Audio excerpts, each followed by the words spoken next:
Miss, ನನ್ನ ಯಾರು ಅಂತ ಅಂದ್ಕೊಂಡಿದ್ದೀರಾ? ಇಂಥ 10 ರಿಗಾಲ್ ಹೋಟೆಲ್ನ ಖರೀದಿ ಮಾಡುವಷ್ಟು ಹಣ ಇದೆ ನನ್ನ ಹತ್ರ.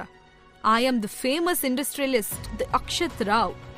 ಬೇಕಿದ್ರೆ ರಾತ್ರಿ 7 ಗಂಟೆಗೆ 5th ಫ್ಲೋರ್ ಅಲ್ಲಿ ಪಾರ್ಟಿ ಹಾಲ್ಗೆ ಬನ್ನಿ.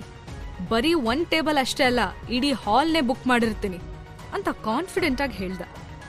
ಐರಾ ಅವನನ್ನ ನೋಡಿ ಸ್ಮೈಲ್ ಮಾಡಿದ್ಲು. Let's see mister Akshat Rao ಅಂತ ಹೇಳ್ತಾ ಅಲ್ಲಿಂದ ಲಿಫ್ಟ್ ಕಡೆ ಹೊರಟ್ಲು. ಐರಾನ ಹಿಂದಿಂದ ನೋಡ್ತಾ ಅಕ್ಷತ್ ಮನ್ಸಲ್ಲೇ ಮ್ಯಾನ್, ಶೀಸ್ ಗಾರ್ಜಿಯಸ್ ಅಂತ ಅಂದ್ಕೊಂಡ.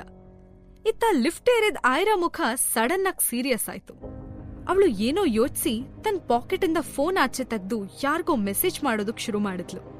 ಇವತ್ತು ಸಂಜೆ ರಿಗಾಲ್ ಹೋಟೆಲ್ಗೆ 8 ಗಂಟೆಗೆ ಬಾ ಅಂತ ಐರಾ ಆ ನಂಬರ್ಗೆ ಮೆಸೇಜ್ ಮಾಡಿದ್ಲು. ರಾತ್ರಿ ಆಗ್ಲೇ 7:15 ಆಗಿತ್ತು. ಅಕ್ಷತ್ ಐರಾಗೋಸ್ಕರ ಕಾಯ್ತಾ ಇದ್ದ.